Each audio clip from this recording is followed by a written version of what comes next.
Hello, welcome to Informative Conversations podcast show. Today, we will be discussing one of the most valuable topics for my age group, menopause.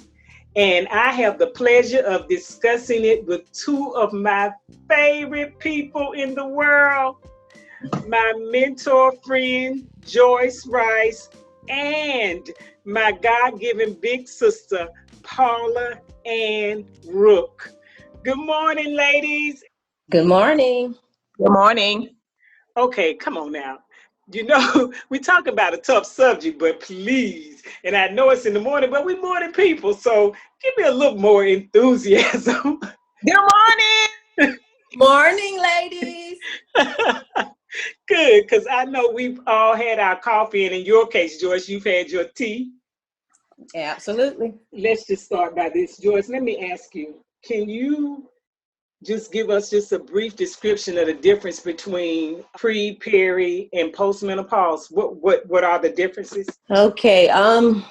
Perimenopause is the thing that's happening, say, around the time we're 40 until we hit around 50 years of age. I've been reading a lot, say, over the past 10 to 12, 13 years, and it appears that perimenopause is something pretty, like, say, fairly new to us. So that's why, as women, it's foreign to us. So it turns out it really is foreign because it's something pretty new as far as in the medical realm. Perimenopause starts out, say, around your 40s, early 40s. It's when all of the haziness, say, as far as, I think of as your brain, like all the brain haze. It's when all of the hormonal, say, imbalances are starting out. So I'm say from my friends and cousins, all the sisterhood that I'm around, it's things such as, let me give some examples, things such as forgetfulness. It's as if though you think you're literally losing your mind. And I remember mindset similar to it when I was carrying my kids. That's what I can kind of say attribute it to. Now, menopause comes along. Now, for me, it came along for me around 50, 51. And it turns out the thing that we have to measure it by is, of course, our moms. So my mom, she went into menopause say around 50. She never had a hysterectomy, anything like that. That's something that offsets the number. And so for me, it was great because I learned from her, say, maybe 10, 15 years ago. So by the time I get to around 50 and being on contraceptives, I checked with my doctor and talked to him a bit. And he said, once I stop taking the pill, then I have to kind of wait it out to see, whether or not, say, I have a cycle. And that's pretty much it as far as kind of the differences in layman's terms between perimenopause and menopause. Oh, yeah, you said postmenopause. Yeah. So right now I'm 53 years of age. So I am in postmenopause because from, say, 50 to 51, when I stopped taking contraceptives, that's when my cycle stopped. And you have to wait, say, 12 months to see if you have a cycle or not, because if you have a cycle, you have to start all over counting with the 12 months. So by the time I got to around, say, 51, that's considered post-menopause, say, where I am now. Okay. So Ann, when did you first realize you were experiencing menopause? Okay, first of all, like she said, it depends on whether or not you had a hysterectomy and none of all those things. So around 50, about 52, my cycle just stopped. And before then, maybe 2 years ago, start the night sweats and all of that, the forgetfulness, like I'm losing your mind. I got mean, and I'm like, oh God, I can't control this. Or I got snappy, and I'm like, I can't control this. And so those things kind of bothered me. And of course, like she said, you start reading, trying to comprehend what's going on with your body, and then, we have more information than our parents. My doctor, who is awesome, is my age. And so we can talk things out and try different medicines as well. But the funny thing is, I came home from college one day and my mom's head was in the freezer. And now, I understand why my mom head was in the freezer. Because when you just think your mom is just crazy, Yeah. but she was trying to get cool from the hot flashes. And women have flashes. Some have them in their feet, some have them in their head, in their chest. There are different places. And the thing about them is you can't cool off. You have to wait until it dies off. You know, you put the fans and stuff on us, but once it runs its cycle, then a lot of us get chilly again or cold again. It's put on the sweater, take out the sweater, put on the cover, take out the cover. It's a little nerve-wracking sometimes, but this is a part of life.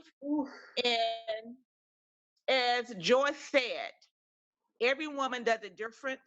And you have to go back and check the history with your parents, your mothers, your grandmothers, if they're living. And you can pretty much pinpoint when yours starts and ends. And what I realized talking to sisters my age is it'll plateau out. Then it'll start again. Then it'll plateau out. And right now I'm in the season where it's plateauing out. I'm not having hot flashes. But as I read on and talking to my mom, they will pick back up again. Now, for me, I remember it was two situations. So about 7 years ago, I was talking to Joyce on the phone one time, and my son at the time he was 14, and he happened to walk through the hall when I was talking to Joyce, and he overheard me say, "I think I'm going through menopause," and he said, "Oh no." I said, and we started laughing. I said, "Well, what's wrong with you?" He said, "I thought I'd be gone before you started that." I said, "What do you know about menopause?" He said, "My friends talk about it and say their mom's going through it, and they say their moms are mean." And we laughed, right? But then we thought, oh my goodness, is this what our teenage sons are talking about with their friends? Is this the conversation that they are having with their friends? I mean, these are young men, young boys that we're raising to be men, and this is the conversation they're having about their moms. And then another part was with Anne. I remember one Saturday, and my children were away, and I was in a panic because I was having very heavy periods. I mean, they were clogs, and with my health issues, I was panicking because I didn't know what was going on with my body. And you called me that morning, and I told you what was going on, and you said, "Oh, don't worry about it. It's probably just a sign that you're about to go through menopause." This was years later, and a couple of years later, and then I made an appointment with my gynecologist and went, and they gave me a birth control pill that made it stop, and it stopped it within 24 hours. So can you imagine the power of that pill? So I know. And so I took that pill for the remainder of 30 days. And afterwards, I just didn't take it anymore. I never had any flows like that. And my cycle stopped for 11 months.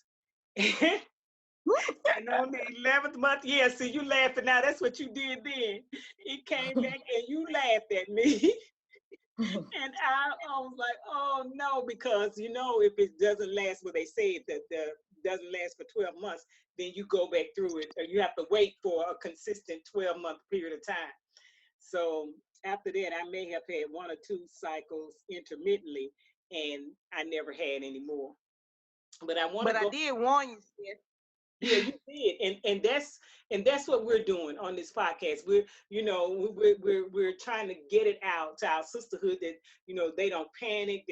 I've had one friend call me, and she was so scared. She said, I was out with friends, and anyway, she was out at a function, and everybody saw this sign, and she didn't see it, and she had gone the wrong way or whatever, but she was so afraid because she said it was if I could remember nothing. My whole mind was gone, and she was panicking. And just like you all comforted me, I had to comfort her. It's okay. It's okay. Yes. Both of you mentioned looking back on your parents. And Joyce, you were able to discuss with your parent, and you were I was able to observe your mother first and then have conversations with her. So of course, I look back over my life, and when I was coming up, this was never discussed, but I started thinking about the symptoms that I saw in my mom. She started wearing wigs, and she started sweating a lot. I remember her perspiring a lot. I remember weight gain. She was always on a diet. And something I laughed about with Joyce is I remember her start wearing pants with rubber in the waist. And, and I remember facial hairs. I remember her shaving. And but here's the thing. Back then, parents had children at a younger age. And by the time, I think as far as her being mean and those type of symptoms, I never experienced it because we had left the nest. Right. And now, Jackie, also let me back up. Jackie, also they took estrogen, and they don't give it to us now. yeah, but okay. And so we're gonna get to that and hit on that too. But they did, but some of them didn't because some of them just didn't know. They didn't know what was going on with them. And it was just another thing that was happening in life that you took a goody powder for or something, But I was saying our children, now we're having children later in life, and some of us much later in life. And so our children are in our homes when we're experiencing these symptoms. Like I said, the difference was we had left the nest and we didn't get to see all that. Plus, like you said, we're educating ourselves. We're reading more. We're educating each other. And I want to ask you this because I've talked to you quite a bit about this. What would you say to the women that don't want to do anything about what's going on in their bodies and they're married? I want to say married women, and it can apply to women who aren't married, but specifically I want you to speak to married women. First of all, the first thing my doctor asked me, again, my doctor is my age. I love her, so we can talk blatantly. She asked me, did I need something for my sex drive? And I said, no. And she asked me about being dry. And so I thought, wow, this is something else I'm not aware of because it hadn't affected that part of me. But what I'm going to say to young women is always find somebody a little bit older, more than one person to talk it out with. Get your reading information and let's don't be like our parents who didn't want to use a cell phone, didn't want to use a microwave. Let's get the information correctly and let's make wise decisions for ourselves because everybody's body is different and everybody's going to tell you not to do this, not do that. But you have to make wise decisions for yourself. Some of us are still working. We cannot go to work with hushes and snapping at folks. So that person may have to get a little more help versus somebody like myself who didn't work when I started and working part-time now. But when you're working a full-time job, can you imagine being at work having hot flashes and everybody looking at you like you're crazy and you got the gas? That particular woman, whether she wants to or not, will have to get a little more help. So I think it depends on each woman and each woman's situation. Because Jackie, you're at home. You can cut the air up and down. I work part-time. I can go out in the car, cut my air conditioner on for a second. But some women at this age, in the beginning of 50, are still working a full-time job and may need some help. And that's what my doctor was saying. She was talking about different people taking different things. And it does depend on your family history. It does depend on whether or not you had a hysterectomy in part or total. All those things count in factors. So it's not good to get any one person, one thing, because everybody's body is different and everybody got a different history. So the thing I'm going to say is get your help. Whatever your help is, then you get it. Because we got to live our best life. And the only way you can live your best life is get all your information and get your help. And the help does not always come from one person. It may come from a ton of people. And that's the best I have. Get your help. And so on that note, so Joyce, I'm going to say something to you that was very interesting. we were talking, and for all of us, we know that it's one of the big things with it for us women. It's the shame, and we are ashamed because you can't hold your urine. You frequently urine. You, like Ann mentioned, dryness and low libido, and the loss of hair. We always joke and say the hair stop growing on your head and start growing on your chin. Yeah, amen. And you look, y'all shave, especially in this COVID-19, you shave sharing razors or something like that. Can't go. Keeping tweezers in your car. I said what? Keeping tweezers in my car. Yeah. In my cup holder. Everything exposed. Now it's like, okay, you got to do your own nails, whatever beauty treatments we have, we're having to do it ourselves. And so, Joyce, one of the things that was very interesting to me, this is what you said. You said you educated your spouse. Talk about it. And tell me what does that conversation look like? As I started to research over a decade ago, for me, in my relationships, both male and female, for me, it is very important for me to have an understanding, say with you being a friend of mine, for instance, it's very important to me to have the relationship as far as to gauge a better understanding of you, say on whatever's going on with you, and then with me, because for me, that's what bridges, create this huge connection for the two of us. So I'm the same, say, in my relationship with my spouse. As I began to research, it's kind of my normal to share. So as I learned, I share it with him, because say early on in my relationship, and it's just common for relationships starting out, there's a lot of conflict because of our backgrounds, things like that. So over time, as we matured in the relationship, we began to gauge a better understanding of what caused, say, the conflict. So by the time I'm around 40, we had been in a relationship about a decade.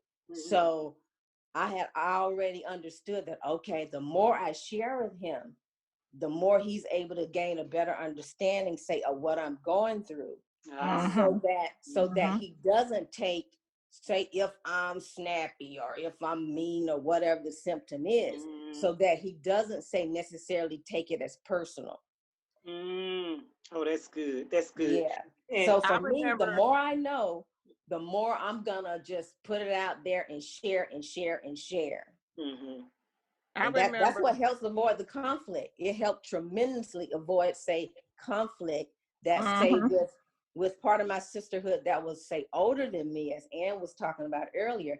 They had already shared with me a lot of the different symptoms and things going on within their relationship. So I was able to use that. That was empowering for me to be able to move forward. Yes. Okay. I remember Joyce downloaded and printing it and giving it to my husband. It's like, oh my goodness, look at this right here. Right. Because our visual is important. Yes, that's true. Very true. Yeah, so I'm like, look at this, because like you said, that's very good. As you said, we're getting information we have to share with them, so they don't take it personal. That I'm irritable, that I'm cranky, or I don't want to have sex, or whatever the reason is don't take it personal. Hello, listeners. Last year, I was introduced to the most profound health technology in the world today, redox cell signaling molecules. Redox signaling molecules are native to our bodies. Every 10 years, we make about 10% less of these molecules. For the first time ever, we can refuse, replenish, and restore ourselves with more of these powerful molecules, helping our bodies move towards health and vitality. To learn more about the most significant health breakthrough that exists today and discover why people are feeling better, why athletes are performing better, and why people are beginning to look younger, visit our website, www.informativeconversations.com, and provide your contact information. Or give us a call at 470-342-3459. And now back to Informative Conversations podcast. One of the things that in talking with you all and in talking with other people and in even, men talking to them, this is first of all, it's good that you educate them, because even in my studies and reading about it, they do take it personal. They do think something maybe you turned off from them, or you their mind just goes everywhere because they don't know why all of a sudden my wife doesn't want to be intimate with me, and she's snapping at me and mean to me, and I'm doing all I can. And I'm gonna just be honest, the men I talk to, they just want you to give them some sex, they That's right. they just want y'all to be intimate, Right. and they're willing to work with you. They're That's willing right. to work with you if you tell them. And so some of the people I talked to that finally talked about it, they plan nights for intimacy, That's right. and it may or may not be as frequent, but they may not need it as frequent because they're understanding, they want to be there, they want to stay there, they want to help you. But on the other side, one of the things, Joyce, that helped me is you refer books to me all the time, and we're constantly, all of us are readers. And you said that I want you to speak more to this about how menopause is our second chance to get it right. Yeah, would you speak more to that? In reading, that amazing book, The Wisdom of Menopause by Christiane Northrup, Dr. Northrup. In reading that book, I learned in there, it was a very powerful statement. She mentioned that menopause is the second stage of adolescence. And that really resonated with me. So that was probably, I don't even know now, maybe 7-8 years ago. I'm not sure. It's been a long time ago when we read that book. And as I read that, I said, oh my goodness, I started to really think about it and really put all of that knowledge into my meditation in the evenings before bed, into my prayer. And the more I thought about it, the more I started to really see for myself, like what that meant. Day after day in my meditation, in my thought process, I started examining, myself, my own thought process to be able, because I was trying to really see for myself, like, what does this really mean? What is Dr. Northrup really talking about? And so the more I put the thought into it, I started to see that, oh my goodness, this is the second stage of adolescence, because for most of us, say by the time we're in the age, say of perimenopause, menopause, at least menopause, most of us say, our parents, if they're still on the earth, they're aging and ailing. So that's another part of, say, the stressors in our life. Our children are like young adults, pretty much. That's another stressor, because it's a totally difference between mothering or parenting a young adult versus, say, even when they were teens or preteens. Our relationships, we've been in them, say, for a long time, at least a decade or so. Our relationships are going through another stage, because our spouses are having their stressors of their parents are ailing, your parents are ailing. And so it's all of these stressors that are coming up that are brand new. So as stressors are coming up into our lives that are brand new, the reason we're struggling so much is because they're new. Right. So sometimes we're literally going crazy. We're not going crazy. It's just that all these things are coming up. They're brand new. So we don't have the tools. We haven't developed the skill sets to deal with them yet. So that's what it made me start thinking about, like, adolescence. Say, even in my 20s, say being a young mother, say at the age of, I married back then at 25, had a first kid at 27. And I started thinking back to, say, my journey of maturing, say, as a wife, maturing as a young mother. And so then I was able to relate the two, say, as far as all those new things that were coming up were causing stressors. Stressors then cause hormonal imbalances. And then I say, okay, Dr. Northrup is on to something, because that's exactly right. So as we're dealing with all these brand new things, we're able to relate, say, between being the young mother, the young wife, the young sister, the young friend, or whatever, versus now we're this older, mature, even our spiritual life, everything has matured. But still, as these new things are coming into our being, we're just like literally feeling like we're spinning out of control. So for me, I remember having a conversation with you as I was going through my like prayer process. That's how it came up that, oh wow, it's the Holy Spirit was able to show me that this is our second chance. This is our chance to really get it right. This is our chance to really like parlay all of these things happening to us to be able to really live that simplified spiritual life, you know, that Jesus would have for us. Right. And thank you. And on That's that, good. yeah, it is. And it's the truth. And here's something else about that truth.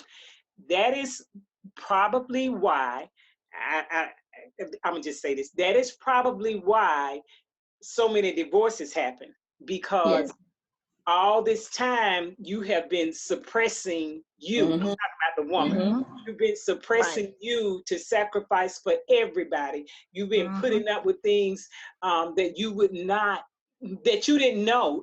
Maybe you didn't have the strength then to leave or to say no, even though you knew you were in an abusive situation, whether physical or mental or anyway. That is probably one of the reasons why so many divorces occur, because you didn't get it right in your adolescence back then, and now this is your second chance. And of course, I'm not speaking to say yes, this is the time to do it. I would never say that, because I am for families and for people staying together. But if you're dying, if somebody's beating you, if somebody is, you've known for years, but now all of a sudden you're ready to take that step, because you can't live in it, because you're dying in it, and you think all those years before you were going to die outside of it, but now you have a boldness for survival. When I was coming up, we used to hear the chatter, people saying, yeah, all the children gone now, and they just stayed together all those years because of the children. You know what's amazing to me is That's that right. I still hear that same chatter. You know, my parents did that, and my mama told me after the kids was gone, her and daddy had to learn how to love each other all over, because the marriage was based around raising 6 kids, getting them through college. And after we were gone, they had to actually learn how to love each other over again. So I thought that was some good information that my mama shared. She said, don't lose yourself in your children, because when they're gone, you have to find yourself again. That's good. Yeah, that is good, and that is true. And I hope that maybe someone listening will be able to talk to their spouse and say, let's learn how to love each other again, if that is something that you want to do. Some of the things I just wanted to mention, a few things that when you do go to a doctor, if you're able to do that, and even if you're not, if you can research and get some help, some of the things on a menopause questionnaire were like hot flashes, weight gain, irregular periods, shorter or lighter periods, shorter cycles, loss of interest in sex, difficulty sleeping, low mood or depression, decreased ability to concentrate, irritability, night sweats, vaginal dryness, phantom periods, heavier periods or flooding, longer cycles, changes in hair growth, mood swings, easy tearfulness, memory problems, and incontinence. Yeah, we had a little bit of all of them, haven't we? Between the three of us. Yeah. You got some up there. Yes. And I want to ask you this. One of the big things is the shame. We don't feel pretty. It's the shame of all of, my hair is thinning, and Joyce, you and I have talked about this, and you and I have talked about this too, how how you have to go through. First of all, you're older, and so the clothes that's displayed now, they don't look good to you, or it's just some things that you've matured that you just wouldn't wear. And so you have to find out your whole journey of life, what looks good on me, what's comfortable to me, just the whole thing. And you know, we laugh about this because Ann said, you know, her husband doesn't want her to wear wigs. He saw his mom wearing wigs, and he just don't want that. I thought that was right. I mean, that's his pet peeve. yeah. And Joyce put it right. It's a second chance to life. This chance is we have to figure out who we are. We're the babies are not in the house, so we're not considered mothers anymore. Even though we know we always will be. We don't feel as sexy as we did when we had that 36, 24, 36. Yes. And the clothes, I have this thing. If my mama wear it, I ain't got no business with it being on. That's my little thing. I'm like, if my mama wear it, I don't need to be wearing it. If my mama's doing it, I don't need to be doing it, because that means it looks good to my dad and may not look good to my husband, who still think and want a sexy wife. But it's finding things that good to you, because I know wigs are not good for my husband. Don't like them.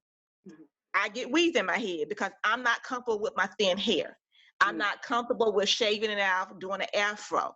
I'm not comfortable with braids in my head. But you as a woman have to find yourself all over again. And it ain't about your husband. It ain't about your kid. It's about you. Find out what you can and what you like. Find your style over again. This season of my life, I'm thinking women 60 are dressing too young, but I don't want to dress like my 80-year-old mama. I have to do me. And doing you is stepping back, taking everybody out of your ears and your head, including your husband. Yes, we need to know what they like and don't like. But figuring out, before you can help him, you got to help you. Figuring out what's good for me this season in my clothes, and still trying to be the sexy wife, still trying to put a little umph in there where you're not trying to look like the grandma, but still find out what's good for me. And then you can build or take away from that. But I tell people all the time, look in books and say, like, oh, I think I look good in that. Oh, I think I look good in it. And I told Jackie knows I love clothes, so I'm always looking like, yeah, that's too much. That's not enough. And I have clothes that I wear that I call my sexy clothes when me and my husband going on a cruise that I wouldn't do now. That's probably a little more risky, but that's just because I'm trying to put some intimacy back in that relationship when we on vacation. But this season, menopause season, you have to find you, because it's a hard season. You're losing your hair. You're getting hair on your chin, and as you said, all these things are going on. You're getting depressed. You're getting a gut. You're gaining weight. You're losing weight. I'm like your mama, Jackie. I'm always on a diet, trying to figure out what works for me. I try to eat right, and I try to do all these healthy things, but I still have to get back. I have to learn, and it's hard. It is not easy. Learn who I am this season, besides a Christian mother and wife. Who is Paula Ann Carter Rook? Period. So many of us become mothers, wives, sisters, big sisters, little sisters, but we lose our identity. So now, and I'm a first lady, so I still lose that part of me. Now I have to figure out, what do Paula Ann Carter Rook, who she is, what she like, what she don't like, what can she do, what can she not do. As age comes along and life comes along, and we have to take a back seat to everybody besides God and figure out who we are. We cannot make our spouse happy if we are not happy inside. Now we can fake smile and get our praise on. That's a temporary smile sometimes. But we have to like ourselves over again. Love ourselves. When we was 20. You got to be in love with that body, that thinning hair again. You have to learn how to love yourself like you was 20. Oh, that's good. That's really, really good. That is good. But and add to that, what I wanted to say is both of you have helped me to understand that it is a journey. Yes, it You is. don't just wake up overnight. You like we keep constantly saying you've got to educate yourself, and the Mm-hmm. process is a journey. It is. I was talking to Joyce. I was saying, but when I went, I'm gonna tell you the truth, y'all. I have clothes, and I have, let's say, I have jeans, and they have zipper and a button. Well, first of all, because of my hands, it's more difficult for me to button. But most of the time, I pull out the pants that look. They don't have rubber in the waist, but what do they call, Joyce? What do they call, like the stretch pants? What, leggings? Yeah, or Yoga not. pants? Yoga pants? Yes, or something that that I don't have to button, and that's going to be comfortable, because in my mind, especially when I'm bloated, in my mind I'm thinking I just don't want that around my stomach. You know, I Right. just I just don't. And that takes me back to when we were laughing about our moms. And Joyce, you said that's probably where that concept came from, of creating those clothes, those pants that look good, but Right. but don't have zippers and buttons. And to that note, I was looking at how these commercials now I was talking to a family member, and here again that I was educating about what's to come, and I was saying, pay attention to these commercials. Now when you see these commercials, they say um, bladder leak. They don't say pads.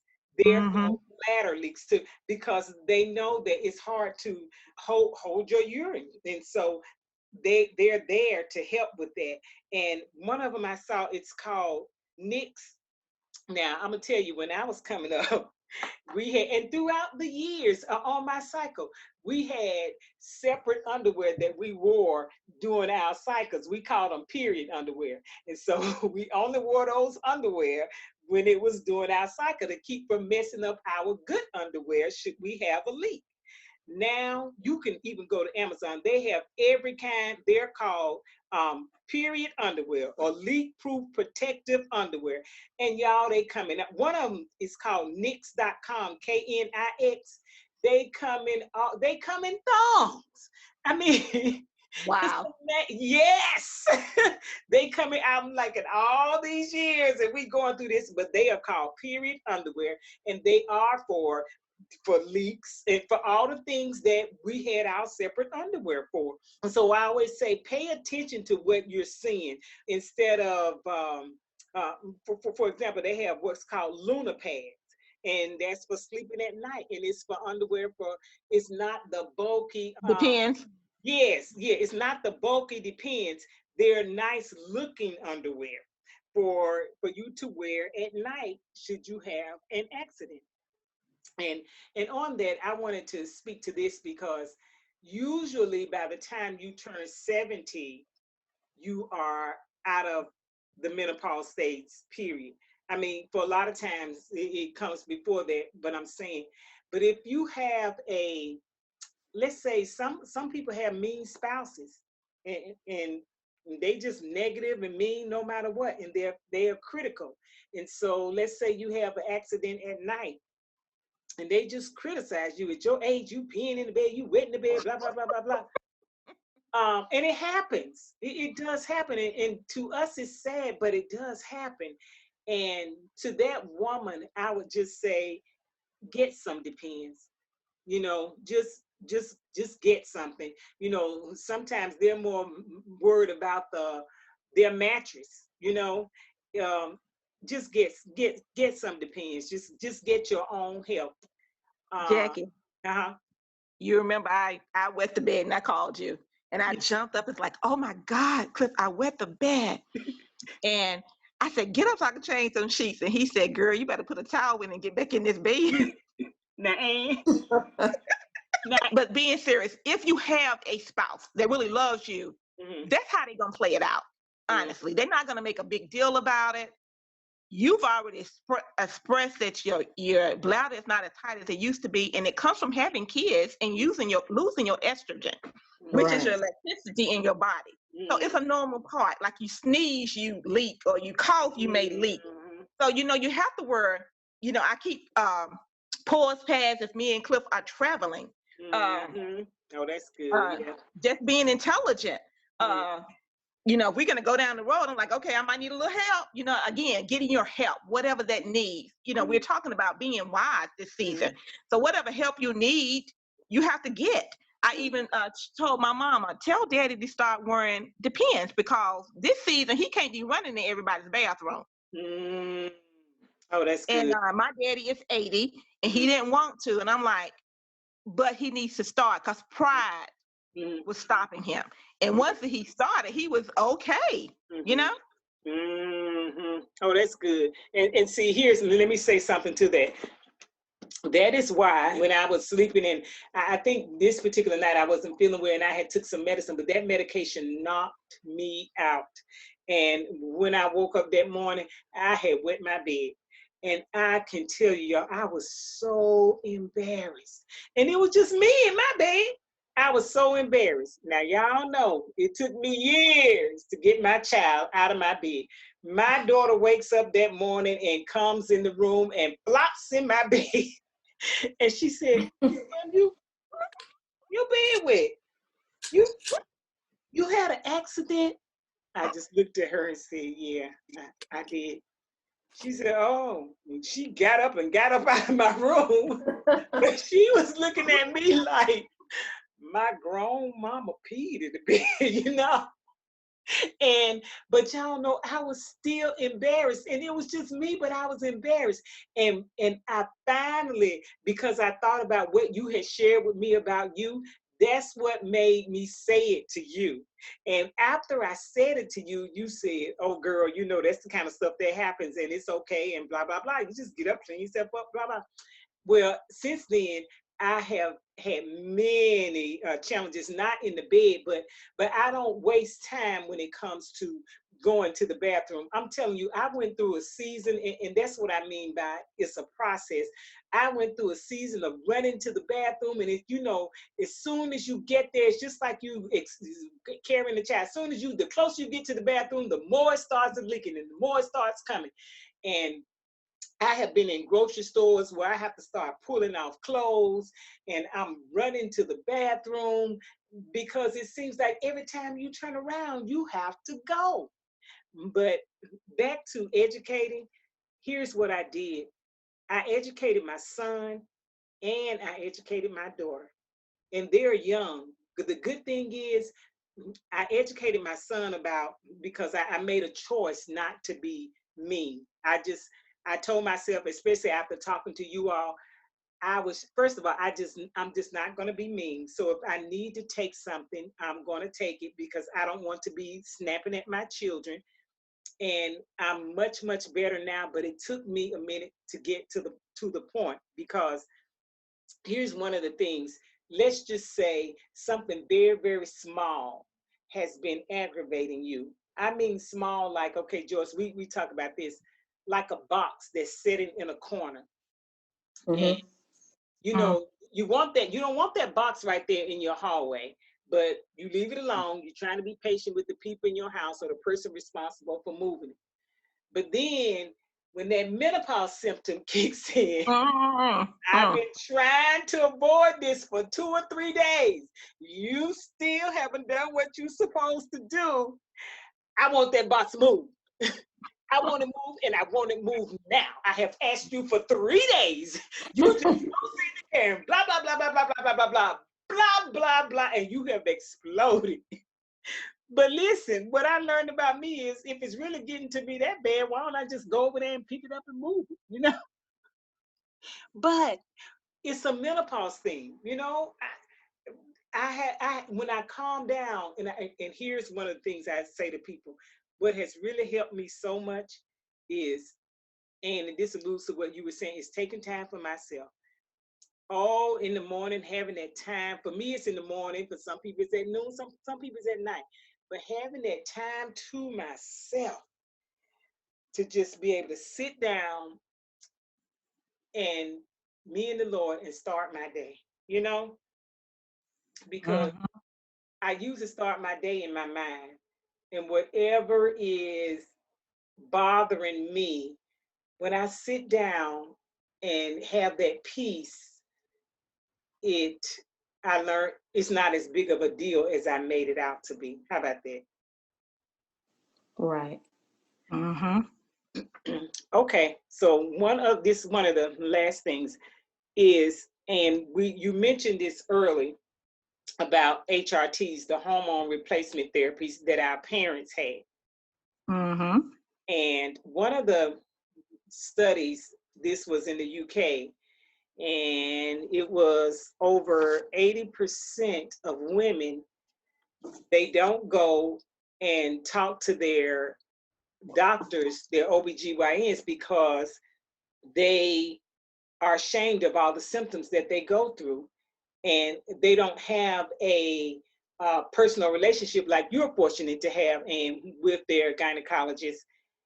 And so they're ashamed about telling people their symptoms, and so they go and they do reading and research like we do. Now, Joyce, and they feel like the amount of time that's allotted to them to spend with their gynecologist is not enough time to create a rapport where they can get to the point of feeling comfortable to say that. And so Joyce made a good point. She said, Joyce, you said when you go to your gynecologist, you've already done the research and you use that time to ask. You have a list of questions that you want to ask to make Right. good use of your time with the doctor. You already know. Mm-hmm. In other words, you empower the conversation. You take the leadership of the conversation and ask the questions that affect you personally. Absolutely. Mm-hmm. Do you feel that they give you the information that you need? How does the information from your gynecologist line up with the information that you're reading? It always lines up perfectly. My OBGYN is male. I've seen since say my youngest is 22. So he's been my OBGYN for 22 years now. Wow. So and I've also seen, like, previously, I say during my perimenopausal years, I used to see the midwife in the office primarily because she's female. So I was able to learn, say, from a female up close, in the say physician realm throughout the perimenopausal years. So just recently, I just started going back, say, and requesting to see the OBGYN, only because I don't need those answers anymore so much, say, like from the woman's point of view. So yeah, for me, I always take the lead, because for me, I perceive my physician as, say, my agent. So that's someone I'm subscribing to.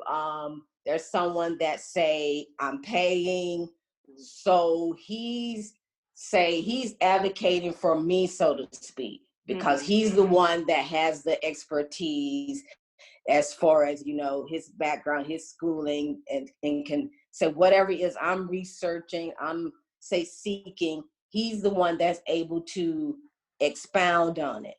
So say before my say throughout the course of the year, really, before, say, my OBGYN comes up, say, around the end of the year 2020. So as I'm coming across different things, I'm making a note, say, of, okay, I'm not quite understanding this, whether I'm reading right now, say, about hormonal imbalances. If it's some things that I keep reading book after book, but I still can't gain much clarity on it. So that, for an example, that will be something that I will make a note and say, hey, I'm going to check this out within, say, the 15, 20-minute time frame I have with my OBGYN to, ask him, so he can kind of, it's because of the relationship all these years too. He'll be able to gauge and say, oh, okay, well, blah, blah, blah. This is something, I can expound on this to help you better understand. Or a lot of times it comes down to, an example would be, one time an example was progesterone. Me being on the birth control pill forever.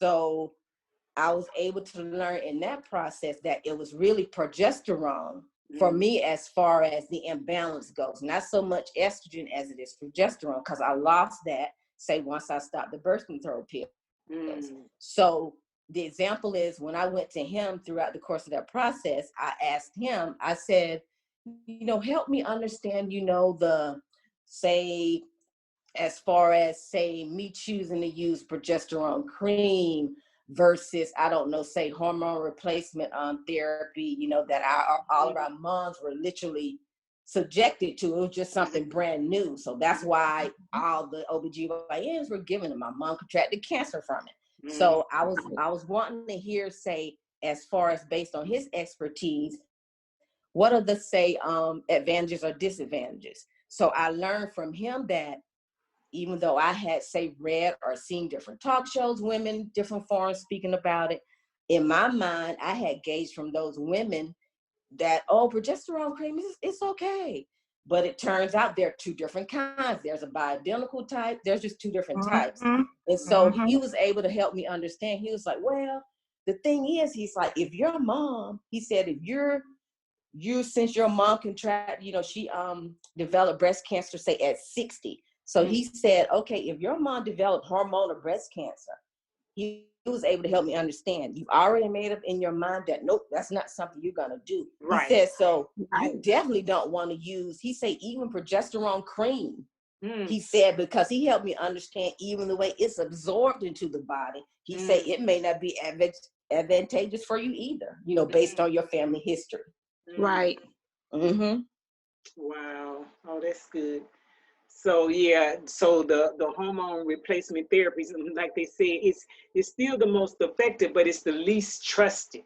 And the reason why is because of our parents, what they went through and the cancers that were involved with it when they did. And that's why in my mind, that's why I do everything I can as far as natural over-the-counter remedies and reading about changing my diet. One of the good books we're reading now is the hormonal balance, and I chart myself. And so to keep my hormones do all I can to keep them in balance. Sometimes they're off, like the past couple of days. It depends on what's going on in my life. But one of the benefits for me is that I made a decision in menopause after Joyce, you and I were talking, and you had told me about this second chance in life. I made a decision to be positive. I changed my perspective of the way I saw menopause, instead of something that's just bringing me down and pulling me down and looking at all the negative aspects. Just like my health, I made a decision to look for the things that could uplift me, that could give me a cure, and to know that there is hope. There is an expiration date while you're living on menopause. But like anything else, you have to put the work in. And that's so many people don't want to do the work. You have to do the work. And so with that said, I'm going to ask both of you to give some encouraging closing remarks to men and women of this menopausal season in our life. And Joyce, I'm going to begin with you. Okay. I would say to the sisterhood of women, first of all, that we've been conditioned. We've been conditioned to give pretty much our all, our everything into whatever we've seen as our identity since we were young women. As far as in the workforce, you know, we put our all into whomever we are in the workforce, whether it's whatever title that say we're becoming over the years. You know, we go from title to title. We put all this energy, all this work into who we are at work.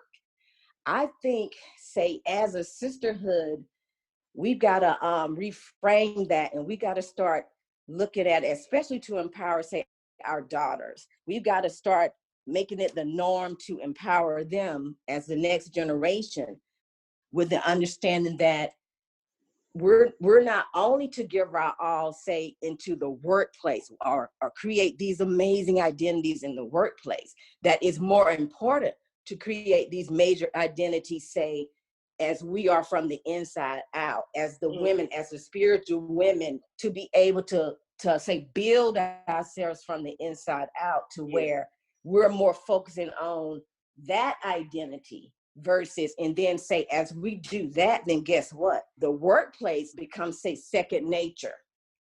I think it's just flip-flop because of how we were reared. So that we don't know any better. But as we're coming into more and more knowledge, that we're learning that, oh, we're supposed to be building ourselves from the inside out. Because I mean, that's what he teaches. We're trying to get out all the carnalities so that we can become more filled with, say, him. So, and I would say the men as the counterparts, I know I have adult sons. So coming into that knowledge, say, as far as different spiritual aspects, I was able to start, say, as I was learning and on the journey, say, in my late 20s, I was able to, say, start teaching them even as a young age, reframing them, teaching them, say, even say something as basic as little boys, how they perceive little girls, something that basic to be able to help them learn from an early age, like as far as different perceptions, reframe the perceptions. That's pretty much it. I think that's what's happened to us all of these years, that we, like I said, we just didn't know any better. Yes. So we've given everything to, say, our jobs. We've given so much to our jobs that, guess what? There's nothing left, Jacqueline. We talked about it for years. So over time, our bodies literally start to break down, piece by piece, cell by cell. Yes. Okay, thank you. All right, come on, Miss Rook. What I'm gonna add to that is, because that was some good stuff, Joyce. What I'm gonna add to this is, whatever we're going through, somebody else done been through, and they survived it. But while you're going through anything, find some good out of it. Smile through it, and thank God that ain't nobody viewing you. This is good in everything, and everybody then went. It's the Bible says nothing new underneath the sun. So everybody has been through something significant to what you're going through. They live through it. I think the young generation think everything is, they feel like they're gonna die if this happens. But we need to realize that we're okay. God got us. We can get through it and find some peace or a smile, just like a rainbow goes across when it's raining. Find some peace through that storm, whatever it is called life. Yes, because it will pass, and this is just it's a season, and it is going to happen. If you live long enough, it's going to happen. So thank you, ladies. Thank you so much for your time, for your wisdom, for your knowledge, for your encouragement. God bless you both. I love you all. Love you. Love you too. Bye-bye. Bye. Thank you for listening. 3 of the most important things you can do for yourself continues to be good nutrition, exercise, and proper rest. May you be encouraged and empowered during this season of your life. Please don't forget to click the subscribe button and share this podcast with others.